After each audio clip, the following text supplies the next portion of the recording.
Hello, everyone. Good night, good night, good night. It's pretty quiet right now, and it's time when everybody's sleeping. It's 10:41 in the night, so I'm not going to take too much of anyone's time. Without spoiling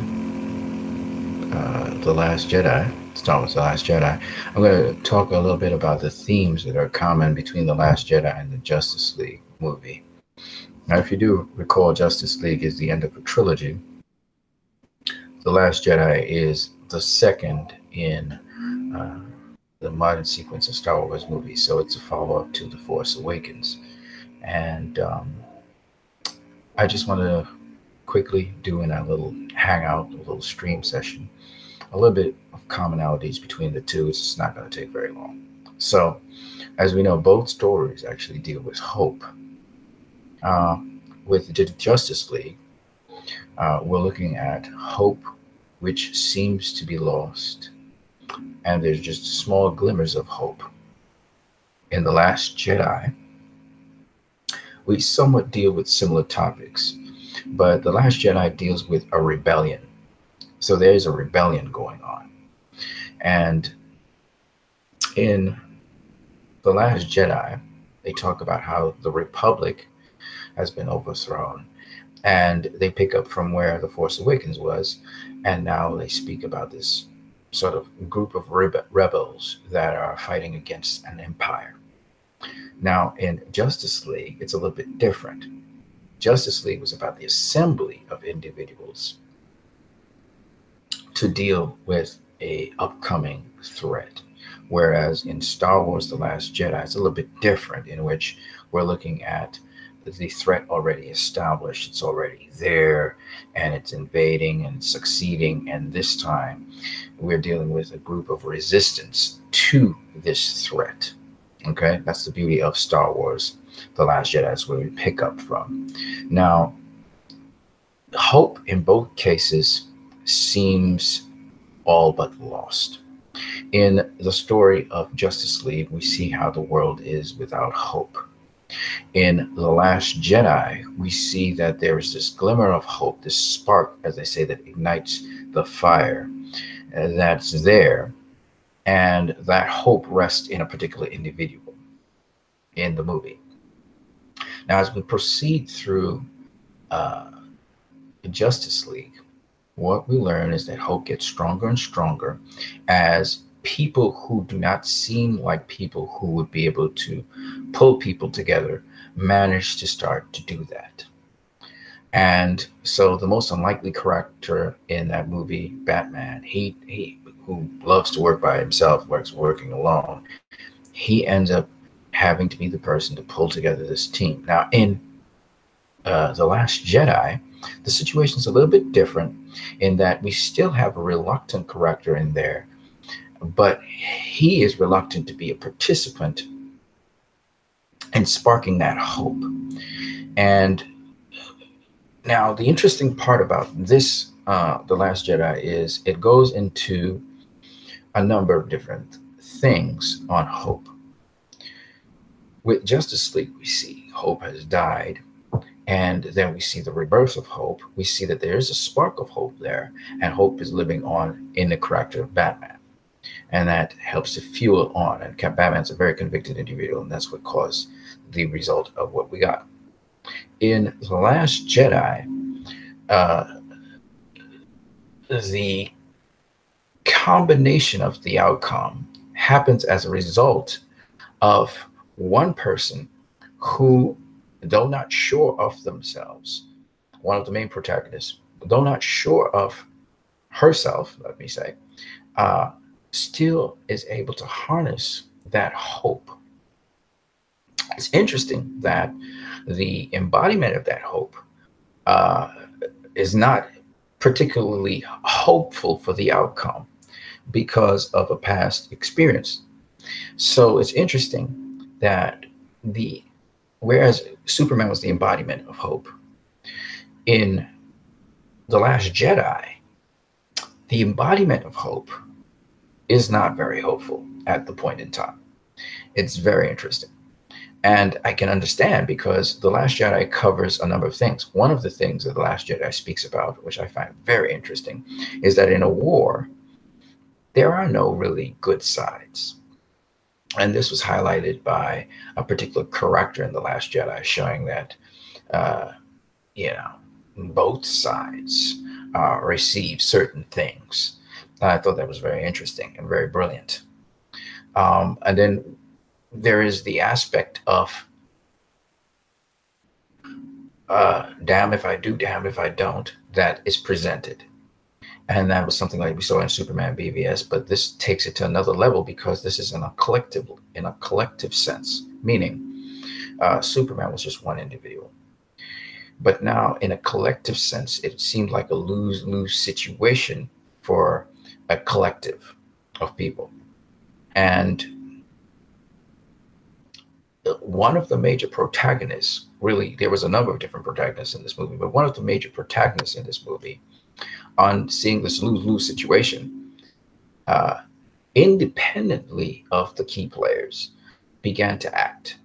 And that led to a series of events in which it provided a glimmer of hope to some individuals who were working independently of the greater body. So it's a very interesting story. It's very intriguing in that respect. And so what happens is, it was an uncoordinated hope, for sure. But because of the hope that burned in some of these individuals who had a lot of shortcomings, a lot of these individuals, different individuals had shortcomings, okay? We were able to be led on a parallel story to the main story. So let's get into the main story. So the main story is about restoration of hope, which is really embodied in one particular individual. But the story goes deeper into a discovery of one of the main protagonists of themselves. And as a result, that person believing that their role is to carry this hope, seeing that the major, one of the major players is not doing so. What's intriguing about this whole thing is that the reason for the embodiment of hope not really embracing that is because of failure. And it's interesting to see what this movie teaches you about failure. And it's very enlightening. And I'll let the movie do that for itself. But it shows that hope in the face of failure is informative, meaning when you fail, it informs you and strengthens your hope, because in the face of failure, you're now informed with your hope. So failure is not necessarily a bad thing that we think.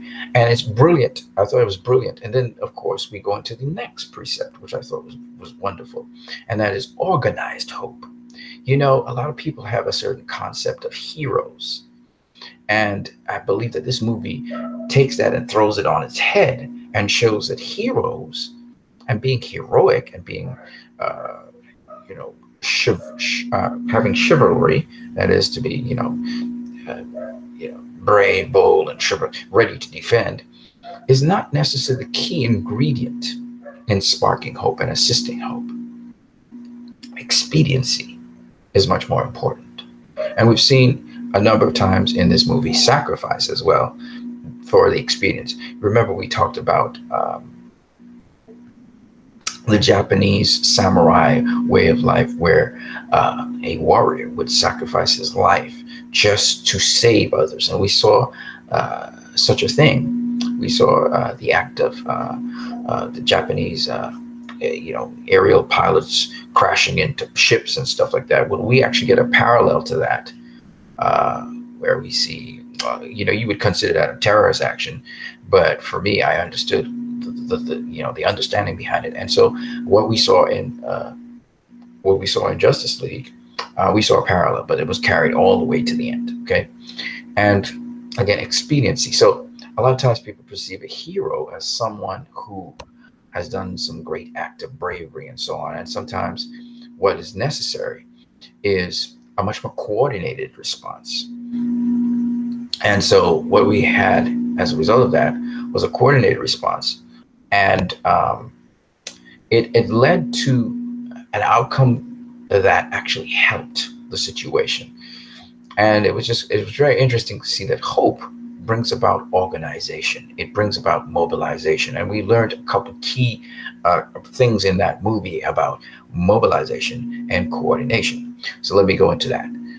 Mobilization, especially in a dire situation, may call for the sacrifice of certain individuals, but also it may be what seems to be the cowardly or less flattering thing, or sometimes what seems to be the more risky thing, because some people don't know all the information.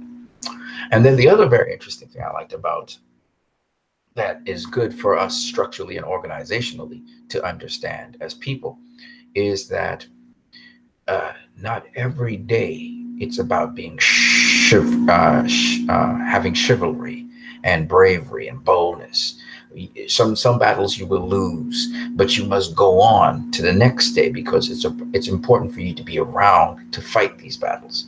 And so I thought that was another key ingredient. Not to say that these are not things some of us don't know, but the way I was presented in the movie is very impactful and brilliant in how it's relayed.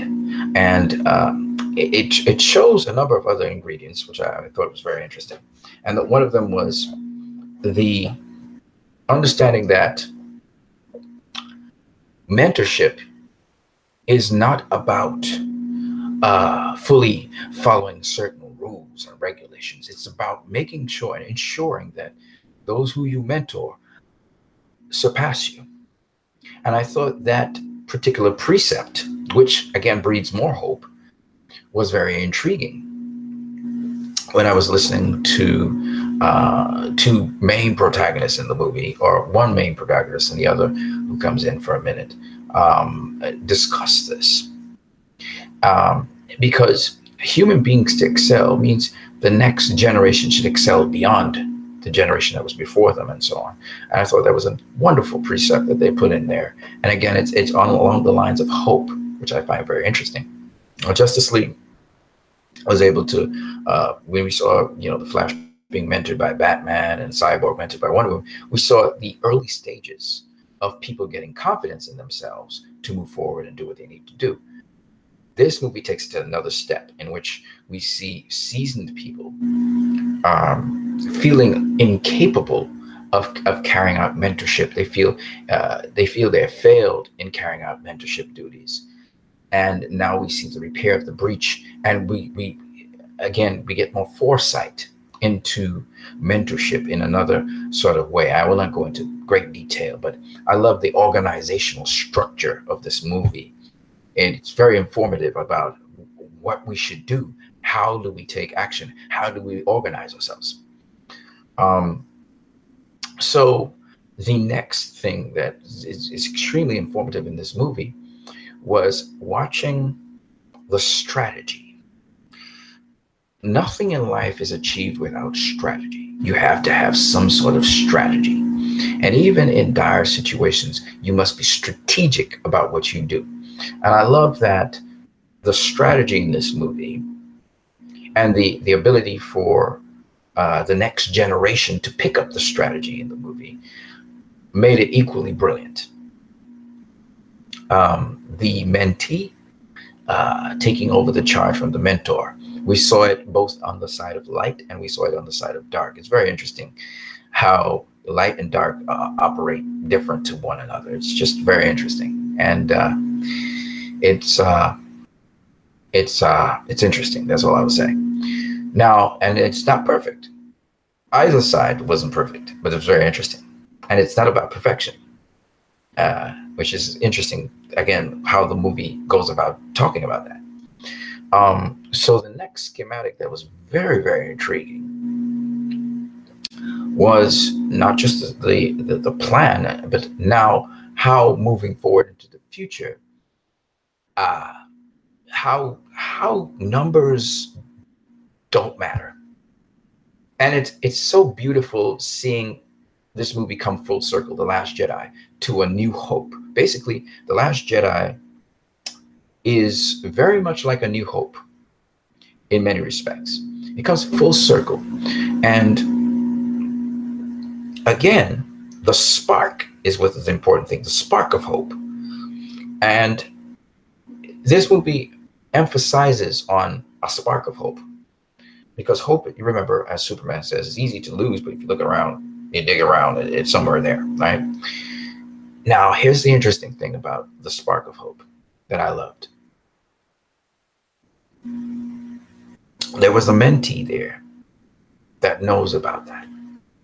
And so it was interesting seeing the mentor, the mentor that knows about that. And it was interesting to see the mentee with the mentor at the end of this whole movie. One who had been through this and one who was now going through the process. And so I loved that closure to that loop.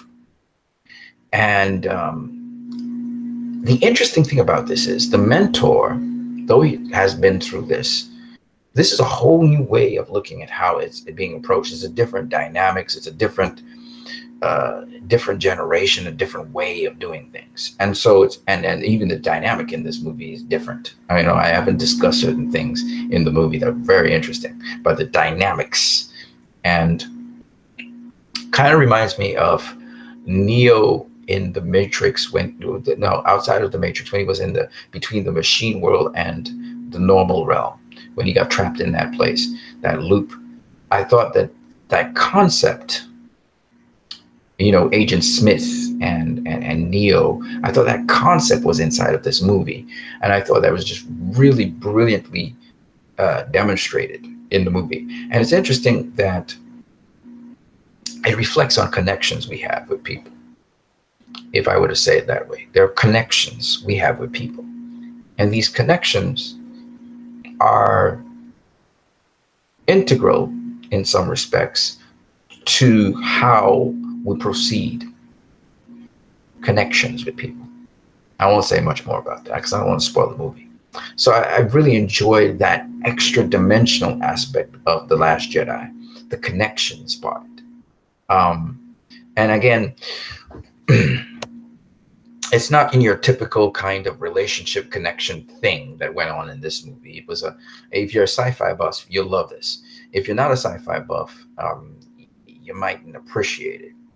See, I keep on talking to John King, if John King watches this video at any time, if you let him, that there's something called telepathy, that human beings literally interplay with each other through thought processes. We're influenced by a sea of thought. A lot of people with their different electromagnetic radiation that radiate out of them, the alpha, beta, delta, radiation that comes out of your forehead all the time. Okay. And it was wonderful to see that interplay. Now, what that does, that connection between people, is kind of explains why some people are kind of intuitive to other people sometimes. Of course, you can also pay attention to people's body language and all kinds of things. And if you're really into somebody, But I wanted to get to the point of speaking about the connection between Superman and Batman. I don't know if you guys remember the Martha moment. And to me, this moment in Star Wars kind of, sort of, gives an explanation for sometimes why coincidentally people of like minds seem to interact with each other, whether it's through the internet or they meet each other in life. And I feel there's a connection, an interplay between these things. I don't think it's just arbitrary. I think it has to do with how we think. But anyway, the point is, I was very intrigued by the fact that the Force, which we talk about the Force, and while certain people took credit for what was happening, I don't think they fully understood or appreciated what was happening. So it's interesting also that the individuals that we are speaking about in this movie, they're not necessarily balanced individuals. They're not necessarily, and there's so many ways to interpret that.